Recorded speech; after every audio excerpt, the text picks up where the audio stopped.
नमस्कार दोस्तों, Raman astrologer from Chandigarh. आज का हमारा विषय है रेट्रो प्लेनेट यानी वक्री ग्रह। देखिए, जो कुंडली के अंदर हमारी जो एक चार्ट है वहां पे अगर आप देखेंगे तो वहां पे कई बार आप इस चीज को पाएंगे कि वक्री ग्रह लिखा होता है, रेट्रो प्लेनेट। इस चीज को आप समझ के चलिएगा कि ये होता क्या है।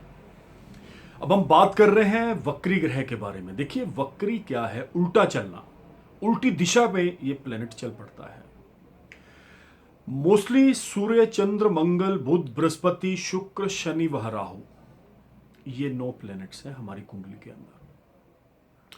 इसमें से 2 ऐसे प्लैनेट हैं जो चलते ही उल्टे हैं, वक्री चलते हैं, वो है राहु और केतु। ये कभी भी मार्गी नहीं होते हैं दोस्तों, इस चीज को आप ध्यान से समझिएगा। हाँ, एक चीज और मैं यहां पे बताने जा रहा हूं। 2 और प्लैनेट्स ऐसे हैं जो कभी वक्री ही नहीं हो पाएंगे, ना ही होते हैं। वो है सूर्य वह चंद्र। ये 2 ऐसे प्लेनेट है, अगर सूर्य उल्टा चल पड़ा तो दुनिया 2017 से 2016, 15, 14 की तरफ चलनी शुरू हो जाएगी। चंद्रमा भी कभी उल्टा नहीं चलता है, चंद्रमा भी मार्गी रहता है। अब हम बात कर रहे हैं वक्री ग्रहों के बारे में और मैं आपको मैक्सिमम जानकारी इस चीज के बारे में दूंगा दोस्तों। देखिए, एक तो हमारे चार्ट के अंदर प्लैनेट्स वक्री हो जाते हैं, एक होता है गोचर। गोचर का मतलब होता है, मैं आपको आपकी ही भाषा में, प्रोफेशनल भाषा में नहीं समझाता हूं, कि 2016-17 में जो प्लेनेटरी सिस्टम चल रहा है उसमें कौन सा ग्रह वक्री होगा, वह उल्टी गति की तरफ चलेगा, उसे गोचर बोलते हैं। गोचर में पता लग जाता है कि कौन सा प्लेनेट कहां पे है, चंद्रमा कहां पे है, अभी सन कहां पे है, वो जंत्री से पता लगता है। तो बात कर रहे हैं वक्री ग्रह के बारे में। देखिए, लोगों की एक बहुत ही गलत धारणा है कि वक्री ग्रह हमेशा ही बुरा करता है। मैं बिल्कुल भी इस चीज से, मैं बिल्कुल अगेंस्ट हूं इस चीज के कि एस्ट्रोलॉजी को अगर आप पढ़ रहे हैं, देखिए मैं यहां पे किसी को टारगेट नहीं कर रहा हूं। मेरा टारगेट ये नहीं है कि मैं कोई अपनी लाइन से रिलेटेड लोगों को इस चीज के बारे में बोल रहा हूं। मैं भी सीख रहा हूं, मैं कौन सा कंप्लीट हूं, मैं भी अभी लर्न कर रहा हूं। अभी तो मेरे को आप ही 1% एस्ट्रोलॉजी के बारे में नॉलेज है।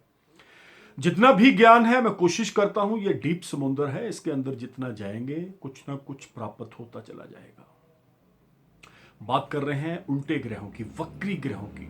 अब सूर्य और चंद्र को आप छोड़ दीजिए, मंगल, बुध, बृहस्पति, शुक्र, शनि ये बचे हैं। राहु केतु तो पहले ही वक्री चल रहे हैं।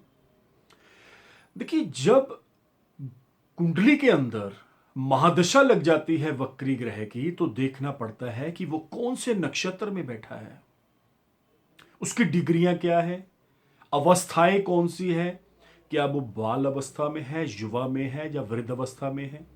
ये प्रोफेशनल सी बात है, जो लोग एस्ट्रोलॉजी के बारे में जानते हैं वो उस चीज को बहुत अच्छे ढंग से समझ पाएंगे। ये एपिसोड उनको, एज पर माय ओपिनियन, उनको अच्छा भी लगेगा। क्योंकि अभी तक जितना भी मैंने नेट सर्च करा है, यूट्यूब के ऊपर मैं गया हूं, मैंने आज तक वक्री ग्रह के ऊपर कोई ऐसा एपिसोड ही नहीं देखा है। हाँ, बात कर रहे हैं कि जब ग्रह वक्री होता है तो नुकसान ही देता है या फायदा भी देता है। देखिए, मैं आपको एक चीज यहां पे क्लियर कर दूं, बहुत बड़े फायदे मिल जाते हैं आपको कुंडली के अंदर।